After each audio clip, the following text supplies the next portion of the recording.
ازيكم عاملين ايه؟ انا احمد رفعت. هنتكلم النهارده عن البيتش وذ بي وايه انواعه وليه تعمله وازاي تعمل بيتش يبهر المستثمرين. حابب انوه تنويه بسيط قبل ما نبدا، احنا لسه في مرحله الفاليديشن فيز. انا قلت اسبق بالمرحله اللي بعدها.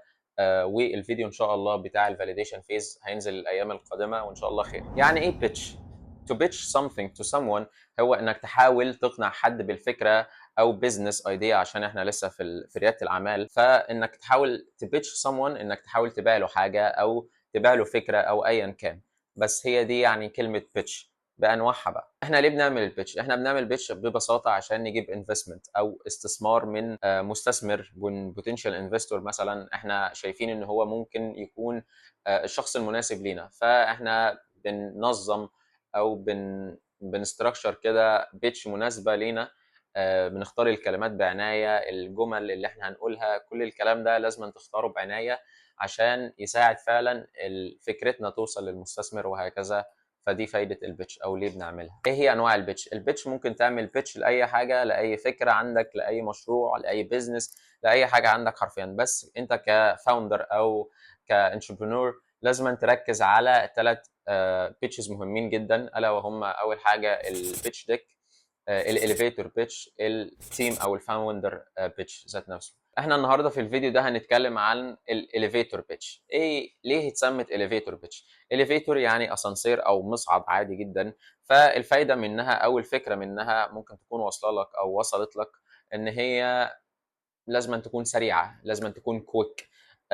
والفكره وراء الاسم ده او المسمى ده ان هم افترضوا لو انت ركبت اسانسير او مصعد مع بوتنشال انفستور مثلا في ايفنت مثلا، بس معظم المستثمرين بيغيروا البادج بتاعتهم من انفستور عشان ما فيش فاوندرز كتير يصدعوهم وكده. بس ما علينا، يعني اهم حاجه الكونسبت واصلك. وصل لك. فانت هتركب الاسانسير معاه عادي جدا، قدامك حوالي من 30 ثانيه لدقيقه حسب انت طالع الدور الكام طبعا، فانك تشرح له فكره المشروع بتاعك وهكذا. بس فهنا جيت مسمى الاليفيتور بيتش. ازاي بقى نعمل الاليفيتور بيتش؟ عشان نعمل الاليفيتور بيتش لازم نمشي على خطوتين. اول خطوه الا وهي ان في قواعد معينه لازم نمشي عليها. اول قاعده اللي انت لازم تكون على طبيعتك، او be conversational be real be authentic. لازم تكون على طبيعتك. لو انت فكرت فيها زي شارك تانك او كده، في ناس بتخش تعمل شو والكلام ده شيء كويس، بس لو انت ده طبيعتك تمام، لو مش طبيعتك فهتكون متكلفة او هتكون فيك. تاني حاجة الا وهي اللي انت تبدأ ب one sentence او one sentence pitch. يعني ايه؟ يعني هنعمل البيتش بتاعتنا في جملة واحدة بس، وهنعرف ازاي بعدين. تالت حاجة الا وهي no jargon. يعني ايه jargon او buzzwords؟ عندنا الجارجن اللي هو ما فيش كلام، يعني مش موجود. كلام كتير وكلام مش موجود في سياق معين. ف وباز ووردز وحاجات كده، يعني ما تحطش كلمات انت ما انتش فاهمها اصلا. رابع خطوه الا وهي attraction if it's worth mentioning. يعني ايه؟ يعني لو انت عندك مبيعات، عملت مبيعات مثلا كتيره او كبيره، مش رقم قليل، فقوله. لو انت لو انت عملت السموك تيست وفعلا في نتائج كتير، او لو انت جبت عملاء كتير مهتمين مثلا 100 عميل، فده مش من، يعني ده رقم قليل ان انت تقوله في البيتش ديك بتاعتك او في البيتش بتاعتك اللي هي الاليفيتور بيتش. لكنه لو رقم كبير زي مثلا 60,000 20,000 10,000 فده رقم كبير. خامس حاجة ألا وهي تيست وتريت. يعني إيه؟ يعني البيتش عشان نعمل الجملة اللي هي الإليفيتور بيتش دي، وفعلا تعبر عن البيزنس بتاعنا وتفهم اللي قدامنا ان هو فاهم البيزنس بتاعنا صح وعارف احنا بنعمل ايه بالظبط، بتاخد وقت عشان نكريت الجمله دي بس. فتست واتريت، فعلا تختار كلمات تعبر عن البيزنس بتاعك بس. واتريت يعني ايه؟ لف ودور كده وجرب وتست وجرب وتست وهكذا لحد ما توصل للبيتش ديك، للبيتش المناسبه او الاليفيتور بيتش المناسبه ليك. بس فالموضوع بياخد وقت. ثالث حاجه الا وهي be ready to adapt. يعني ايه be ready to adapt؟ يعني ان انت هتتسأل سؤال مثلا. اول سؤال هنقوله الا وهي انت بتعمل ايه او what do you do. تاني حاجة انت هتقول انا بعمل كذا، اللي هي البيتش اللي احنا هنقول الفورمولا بتاعتها.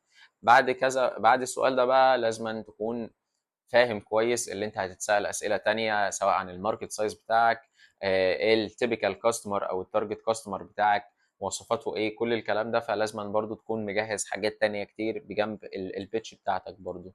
زي ما قلت في الاول ان البيتش ممكن تعمل بيتش للتارجت كاستمر بتاعي كذا كذا كذا، ممكن تعمل بيتش للماركت سايز اللي هو سواء التام والسام والسم والكلام ده اللي هنعرفه في الفيديو الجاي في البيتش ديك. يعني اي خطوه معانا الا وهي الفورمولا. ايه هي الفورمولا اللي الناس بتمشي عليها او الفاوندرز او الانتربرينورز بيمشوا عليها؟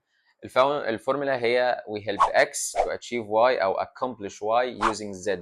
we help X to achieve Y أو accomplish Y using Z. تخيل ان انا ايلون ماسك ولسه بعمل عربيه اللي هي اول سياره كهربائيه اللي هي تسلا رودستر، ودخلت اليفيتور بيتش مع حد او مع مستثمر او potential investor يعني، فهقول له الوان سنتنس بيتش او الوان سنتنس بيتش بالطريقه دي: We help wealthy individuals and car enthusiasts enjoy high-end sports car performance without harming the environment using our zero-emission Tesla electric vehicles. زي ما عندنا one sentence pitch عندنا برضو one sentence pitch. فال two sentence pitch دي هتكون عبارة عن طويلة شوية، بس هنزود لها مقتطفات او نقط ستوبس معينة واحنا اللي بنكمل في الفورمولا دي. فلنتخيل برضو اللي انا ايلون ماسك وبعمل التو sentence pitch برضو: For wealthy individuals and car fans who want a high-end sports car that is environmentally friendly, the Tesla Roadster is an electric vehicle that delivers unprecedented performance without damaging the environment. Unlike Ferraris and Porsches, we offer amazing performance without any carbon or without any direct carbon emission. وبس دي كانت الاليفيتور بيتش وازاي تعملها وليه تعملها وكل الكلام ده. لو عجبك الفيديو وشايف ان انت استفدت منه فممكن تعمل له لايك وشير وسبسكرايب، وانشره مع اصحابك الفاوندرز او الفيوتشر انتربرينورز يعني.